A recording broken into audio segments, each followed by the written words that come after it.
যাই হোক, তো এই এই এই টোকাই কে বলতেছে, কি রে টোকাই, 4 মাস তো সংসার করতে পারলি না, হ্যাঁ? আবার মানুষকে বড় বড় কথা বলিস। নিজের সাজানো জান্নাত আমি নিজেই পুড়িয়ে ছাই করেছি। ছেলেকে অনেক উপর পর্যন্ত নিয়ে যেতে একটা মেয়ে পারে একটা ছেলেকে মাটির সাথে মিশাই দিতে। বউ হচ্ছে একটা নিয়ামত, বিয়ে একটা নিয়ামত।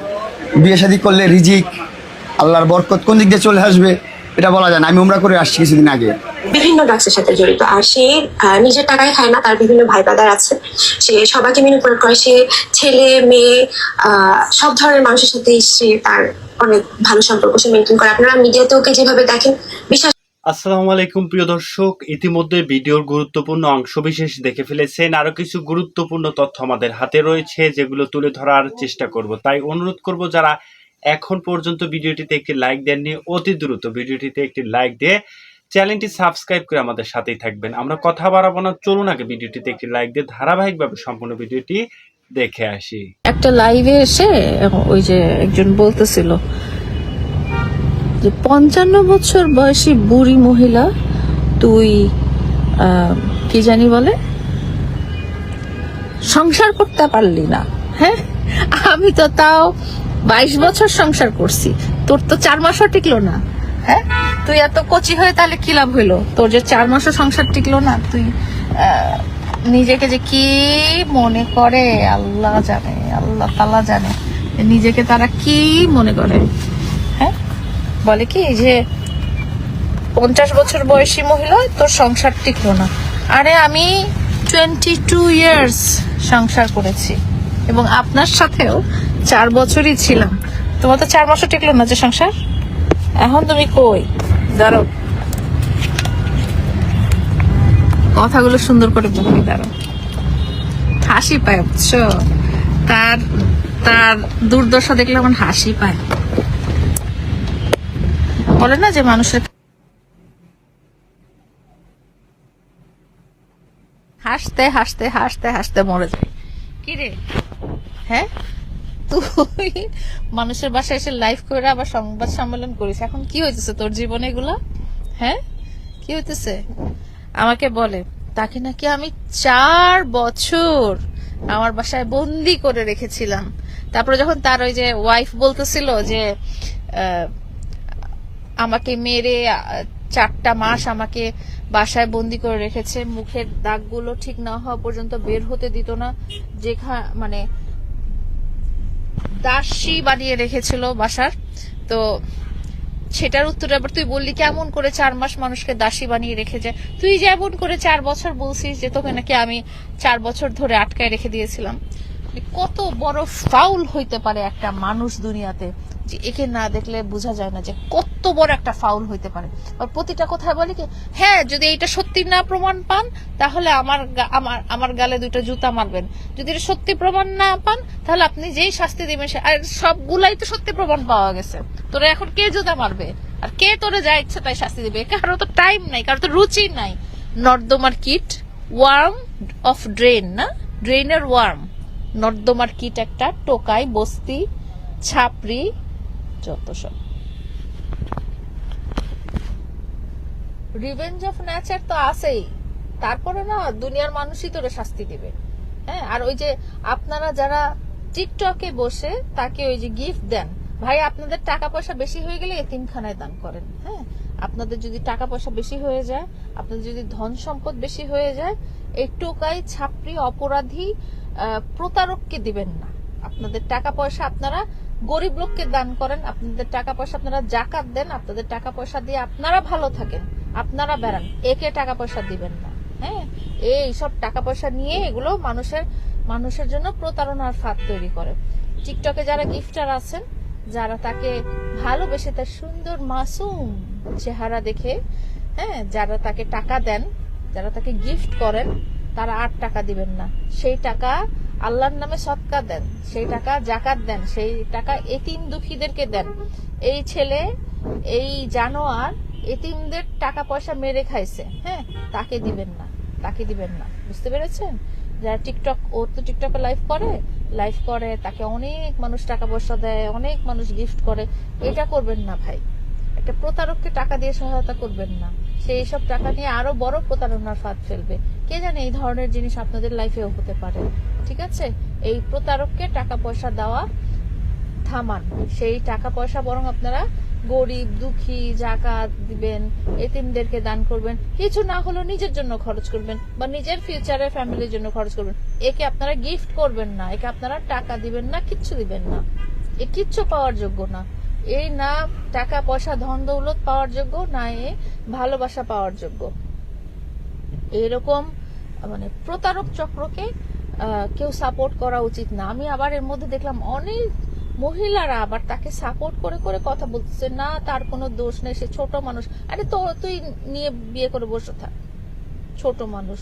তুমি জানো, হ্যাঁ তুমি জানো ওর বয়স কত, ওর বয়স কত, ও কি ধরনের অপরাধী। বলে যে না আসলে আমরা চিনি, আমাদের ভাই। লজ্জা লাগে না এরকম এরকম নরকের কীটকে ভাই বলতে? এরকম একটা নরকের কীট, একে ভাই বলতে লজ্জা লাগে না আপনাদের?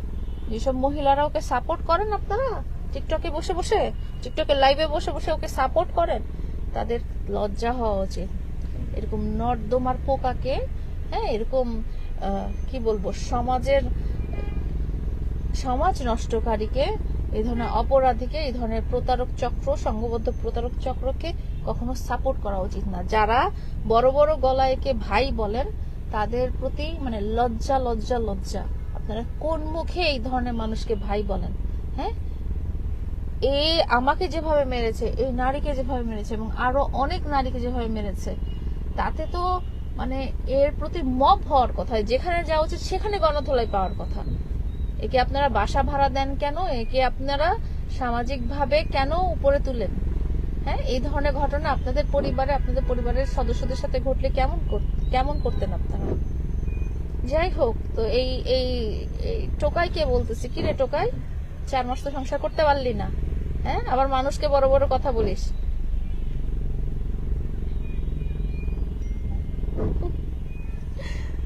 আর কিছু বলবো না, আর কিছুই বলবো না।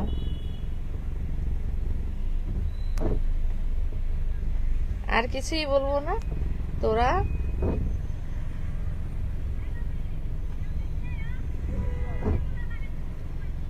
তুই তোর শাস্তি এই বেঁচে থাকতেই পাবি, এই দুনিয়াতে বেঁচে থাকতেই পাবি, বুঝছিস?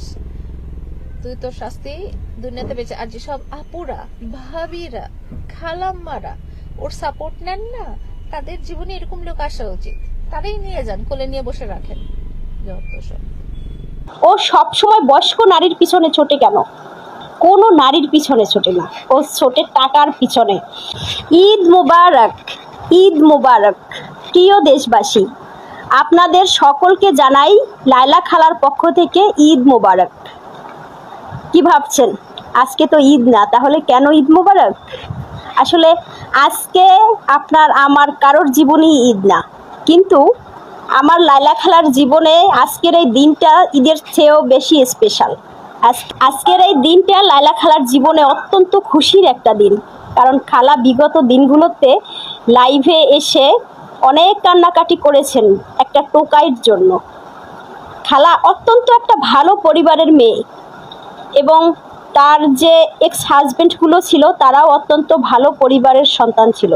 কিন্তু কি জানেন, খালা টোকাইয়ের সাথে মিশে তার জীবনের অর্জিত যত সম্পদ আর সম্মান সবটাই হারিয়েছিলেন। তারপরও খালা অন্ধের মতো এই টোকাইয়ের পিছনে ঘুরেছেন, টোকাইকে পাওয়ার জন্য শেষ পর্যন্ত তিনি দুয়ারে দ্বারস্থ হয়েছেন। কিন্তু আফসোস, তারপরও খালা সেই টোকাইটার মন পেলেন না। টোকাই খালাকে ছেড়ে অন্য একটা মেয়েকে বিয়ে করেছিল খুব ধুমধাম করে, এবং ফেসবুকে এসে সেই বউকে দেখিয়েছিল সবাইকে। সেই বউয়ের নাম হচ্ছে মোহনা। সেই মোহনা গতকাল রাতে ফেসবুক লাইভে এসে টোকাই স্বামীর বিরুদ্ধে যে অভিযোগগুলো করেছেন সেগুলো হুবহু লায়লা খালার সাথে মিলে গেছে। তার মানে কি, লায়লা খালার রং ছিল না। লায়লা খালার ভুল হয়তো এটাই ছিল যে একটা টোকাইয়ের প্রেমে পড়া। খালার এটা উচিত হয় নাই। খালার উচিত ছিল খালার সেম বয়সী অথবা খালার চেয়ে একটু বড় বয়সী, খালার মতোই একটা ভালো পরিবারের একটা ছেলেকে পছন্দ করা। কিন্তু খালা আবেগের বশে ভুলবশত ওই টোকাইয়ের প্রেমে পড়ে জীবনের সব কিছু হারিয়েছেন। আর টোকাই সেই সুযোগে গাড়ি বাড়ির মালিক হয়ে গেছেন। খালার কাছ থেকে সে কোটি কোটি টাকা হাতিয়ে নিয়েছেন এবং খালা যখন তার আবদারগুলো পূরণ করতে পারছেন না তখনই খালাকে মারধর করছিলেন। এমনকি খালা ওকে পাওয়ার জন্য বিভিন্ন ব্যাংকে লোন করেছেন। আর সেম ঘটনাটাই ঘটেছে আবার সেই মোহনার সাথে। মোহনাকে বিয়ে করেছে এই টোকাই মামুন। মোহনারও আগে বিয়ে ছিল, সব কিছু জেনে শুনেই তাকে বিয়ে করেছে এবং সেই মেয়েটাও মোটামুটি বয়স্ক একটা মেয়ে। কিন্তু কারণ কি, ও সব সময় বয়স্ক নারীর পিছনে ছোটে কেন? ও কোনো নারীর পিছনে ছোটে না, ও ছোটে টাকার পিছনে।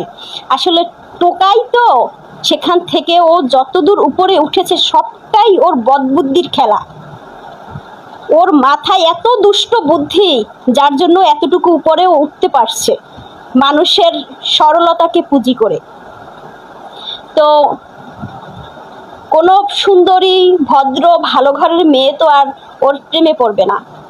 যখন কোনো মেয়ের হাজবেন্ড থাকে না এবং একটা ছেলের কাছ থেকে অনেক বেশি কেয়ারিং যত্ন পায়, তখন সে কিন্তু ভাবে না যে আসলে এই ছেলেটার কি আছে। সে চিন্তা করে আমার অনেক কিছু আছে, ও যদি আমাকে ভালোবাসে সেটাই আমার কাছে অনেক বড়। তাই সে নিজের সর্বস্ব উজাড় করে দেয় তাকে পাওয়ার জন্য। আর ওর হলো যতক্ষণ ও পাবে ততক্ষণ, কিন্তু যখন ওর পাওনা শেষ হয়ে যাবে তখন ও কেটে পড়বে। আর ওর আরেকটা কমন ডায়লগ হচ্ছে কি, ও যখন কারো জীবন থেকে চলে যায় তখন তাকে মানে একেবারে বেশ্যা বানিয়ে দিয়ে চলে যায়, যেটা লায়লা খালার বেলায়ও করেছিল। ও প্রতিনিয়ত নেশা করে লায়লা খালাকে মারতো। আর সেম ঘটনা ও এই মোহনা মেয়েটাকেও মেরেছে।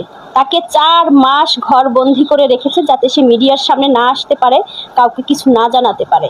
এবং যত প্রমাণ ছিল ওই মেয়েটার কাছে সব প্রমাণগুলো মামুন নষ্ট করে দিয়েছে, ফোন থেকে ডিলিট করে দিয়েছে, যাতে ওই মেয়েটা কিছুই কাউকে না দেখাতে পারে।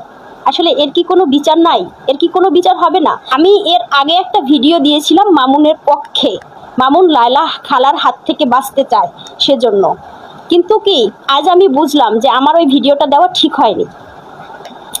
লায়লা খালা ওকে ভালোবেসে সবটা দিয়েছে, বিনিময়ে সে সব কিছু খাওয়া যখন শেষ হয়েছে তখন সে চলে গেছে।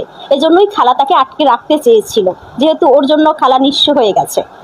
এখানে খালার দোষ ছিল না। তবে হ্যাঁ, ভুল তো অবশ্যই ছিল, খালা ভুল করেছেন, কারণ খালার সাথে ওই টোকাইয়ের সাথে যায় না। তো যাই হোক, এখন মামুন এই মেয়েটাকে বিয়ে করে তাকে 4 মাস ঘর বন্দি করে রেখেছে এবং তার থেকে 50 লক্ষ টাকা বিভিন্ন অজুহাতে নিয়েছে। এবং মামুন সহ মামুনের পুরো পরিবার, মামুনের মা, মামুনের বোন, মামুনের বাবা, এরা পুরো পরিবার একটা লোভী পরিবার, যেখানে তারা বয়স্ক নারীদেরকে টার্গেট করে। আর ছেলের সুন্দর চেহারা, হ্যাঁ ছেলের সুন্দর চেহারা দিয়ে আর দুষ্ট বুদ্ধি দিয়ে এই পরিবারটা বয়স্ক মেয়েদের সব টাকা হাতিয়ে নেয় শুধুমাত্র টোপ ফেলে। সেখানে হয় বিয়ের টোপ, নয়তোবা প্রেমের টোপ। তো এখানে শুধুমাত্র মামুন একা দোষী তা কিন্তু নয়। আমি চাই মামুন সহ মামুনের পুরো পরিবারকে আইনের আওতায় আনা হোক। আর কত মেয়ের জীবন নষ্ট করবে এই ছেলেটা, আর কত মেয়েরা ওর জন্য নিঃস্ব হবে। লায়লা খালা যা কিছু বলেছে সবটা সত্য, এবং লায়লা খালা বড় বাঁচা বেঁচে গেছে। ও যে খালাকে একেবারে শেষ করে দেয়নি সেটাই ভালো। খালার একটা সুন্দর জীবন আছে, বাচ্চা আছে, তাদের জন্য খালাকে বাঁচতে হবে। এই মেয়েটার পাশে আজকে আপনারা সবাই দাঁড়ান। এই মেয়েটাকে প্রচুর মার মেরেছে, 4 মাস আটকে রেখে শারীরিক, মানসিক এবং কি তাকে বিভিন্নভাবে টর্চার করা হয়েছে, তাকে ভয়ভীতি দেখানো হয়েছে যাতে মিডিয়ার সামনে সে মুখ না খোলে। কিন্তু শেষ পর্যন্ত এই মেয়েটা বাধ্য হয়েছে। এখনো কি আপনারা এই টোকাইয়ের পক্ষে থাকবেন? আপনারা কি এখনো টোকাইয়ের পক্ষ নিয়ে কথা বলবেন? প্লিজ এগুলো বন্ধ করেন। আর কোনো মেয়ের জীবন যাতে নষ্ট না হয় সেজন্য এই পরিবারটাকে আইনের আওতায় নিয়ে আসেন। আশা করছি পুরো ভিডিওটি আপনারা মনোযোগ সহকারে দেখেছেন এবং এখানে কি বলা হয়েছে সেটাও বুঝতে পেরেছেন। তো এই বিষয় নিয়ে আপনাদের কি মতামত অবশ্যই কমেন্ট করে জানাবেন। তো চলুন পরবর্তী ভিডিওটি আমরা দেখে আসি। ছেলেকে অনেক উপর পর্যন্ত নিয়ে যেতে একটা মেয়ে পারে একটা ছেলেকে মাটির সাথে মিশাই দিতে। সো আমি আমার সহধর্মিনী যে আছে আমার বউ, তাকে খুব ভালোবাসি, তার প্রতি আমি খুবই লয়াল, তার প্রতি আমি বিশ্বাস রাখি, আর আমি আল্লাহর প্রতি বিশ্বাস রাখি। বউ হচ্ছে একটা নিয়ামত, বিয়ে একটা নিয়ামত। বিয়ে শাদী করলে রিজিক, আল্লাহর বরকত কোন দিক দিয়ে চলে আসবে এটা বলা যায় না। আমি উমরা করে আসছি কিছুদিন আগে।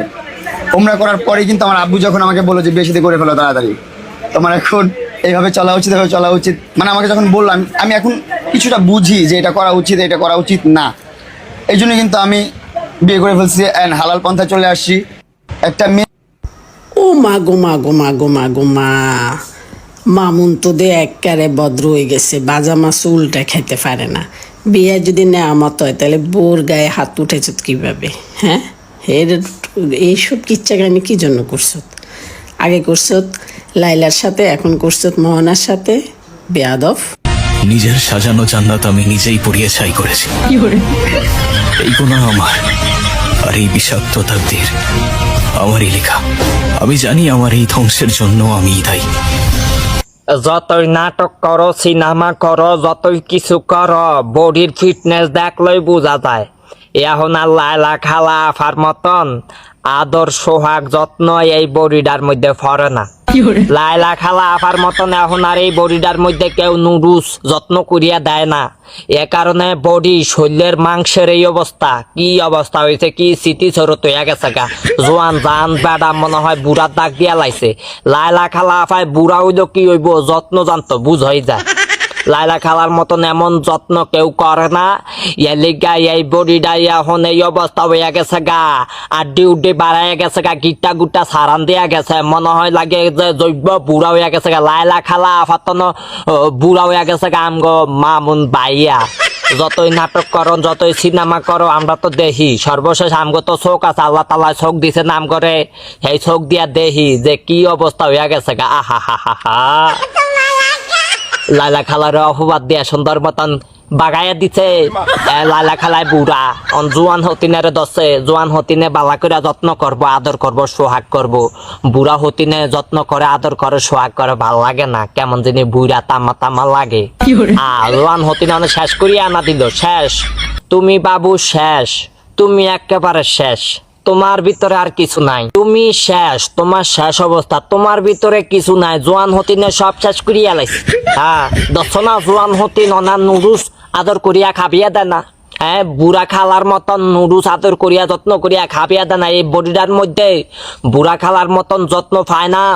বুড়া খালা যেইভাবে যত্ন করছে, আদর করছে, সোহাগ করছে, কি সুন্দর টন্টন এক যুবক হইয়া গেছিল গা, এক নায়কের মতন, হিরোর মতন চেহারা হইয়া গেছিল গা। আগে এমন সিয়ন ট্যাংরা ট্যাংরা আসছিল। লায়লা খালা আফায় যত্ন করিয়া, সোহাগ করিয়া, তিলে তিলে এই বডিটারে নায়কের মতন বানাইছে। আর কয়েকটা দিন যদি লায়লা খালা আফার লগে থাকতো তাইলে এইটা একেবারে সাকিব খানের ফেল করিয়া লাগছে। সাকিব খানের ওভারটেক করিয়া ফার হইয়া যাইতো গা। দোদ দিয়া গেছে, নয়া খাইতো, নতুন খাইতো, নতুন দত্ত গেছে, নতুন দত্তে যাইয়া একেবারে হিরো তো নয়া গেছে গা, জিরো জিরো হয়ে গেছে গা। দেখা যায় কিরকম এটারে, দেহ হচ্ছে আলামটা নায়ক এত নয়া গেছে গা, আমগো হিরো আলম কাকার মতন হয়ে গেছে গা। হ্যাঁ, আহা হা হা হা, আফসোস লাগে, আফসোস লাগে। তোমার কি আফসোস লাগে না? হ্যাঁ, তুমি একটু আয়নার মধ্যে যায় ছায়া দেখো তো, তুমি কি বডিটারে লাইয়া ছাইয়া এইভাবে অভিনয় করো যে, কি বডিটা আসিল আগে, এখন কি বডিটা হইছে দেখো না? নাকি আল্লাহ মাহফুজ জানেন, নাকি আঙ্গ লায়লা খালা আফার লিগে টেনশন করতে করতে এই অবস্থা হয়ে গেছে। মাত্র খাইতে যদি উঠে সাইছো না, একটা নায়ক, নায়ক অনেক ফাতলা খান হয়ে গেছে। কোনটাই আসিল সাকিব খান, অনেক গেছে ফাতলা খান। এইবার বুঝো, লায়লা খালাই আসিল একদম রত্ন, রত্ন আসিল, রত্ন আর আয়ালাইছো। বুড়া দেখে কি হয়েছে, বুড়া দেখে কি হয়েছে, রত্ন আসিল, তোমার লিগা রত্ন আসিল। রতনে রতন চিনে কয় না, তুমি রতন না, এলিগা রতন।